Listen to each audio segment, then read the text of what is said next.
My mom's old voicemail started calling me, but she's been dead for 5 years. It was just after midnight when my phone rang, the sound slicing through the dark like a blade. At first I thought it was a dream, the kind where your subconscious borrows real noises from the world and twists them into something else. But when I blinked awake, the phone was still ringing. The screen glowed bright against the black of my room. Unknown number. Normally, I'd ignore it. But there was something strange about the ringtone. It wasn't my usual one. It was the old default chime I hadn't used in years. And for some reason, my heart started to hammer before I even picked up. I swiped to answer, my voice hoarse. Hello? Nothing. Just a soft, familiar static. The kind you used to get when someone called from a landline. Hello? I said again. Who's this? The static deepened, a faint crackle. Then, faintly, I heard it. A voice. Hey, sweetheart, it's me. I just wanted to check in. For a few seconds, I couldn't breathe. Because I knew that voice. I'd know it anywhere. It was my mom. The same warm tone. The same soft rasp on the vowels. Every cell in my body recognized it instantly. But my mom had been dead for 5 years. I sat up slowly, pulse pounding. My mouth went dry. Who is this? The voice continued, calm, casual, like we'd just missed each other for lunch. I tried calling earlier, but I think your phone was off. Anyway, I wanted to remind you to eat. Don't skip dinner again, okay? I opened my mouth, but no sound came out. I felt cold all over, like my body had forgotten how to function. Mom, I whispered. There was a pause, a long one. Then, okay, I have to go now. Love you.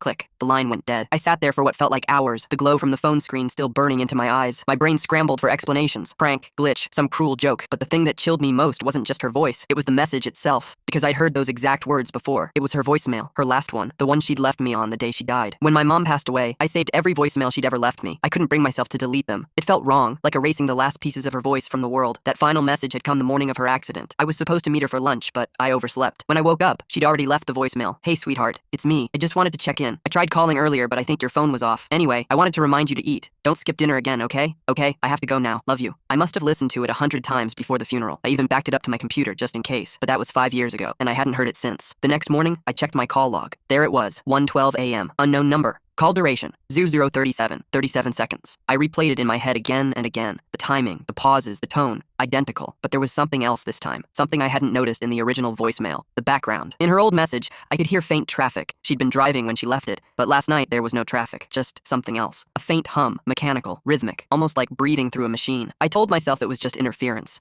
Maybe a spam call, some algorithm pulling audio from my saved messages. That's what I wanted to believe. But when I opened my contacts to double check, her number wasn't there anymore. It hadn't been in years. I deleted it after the funeral because it hurt too much to see. So how the hell did my phone know her number? And if it didn't, how did she call me? I spent the rest of the day trying to bury the thought. Work helped for a while. Spreadsheets, meetings, the grind of ordinary life drowning out the unease. But as evening fell, I found myself checking the phone every few minutes, waiting for it to ring again. By midnight, my apartment felt too quiet. I'd left the TV on for background noise, but even that didn't help. Every flicker of light in the dark corners made my stomach tighten. Then at exactly 12:47 a.m., my phone buzzed. New voicemail. No missed call this time, just the notification. One new message. My throat went dry as I opened it. Hi, honey. You weren't home when I called? Full story on my channel. Link below.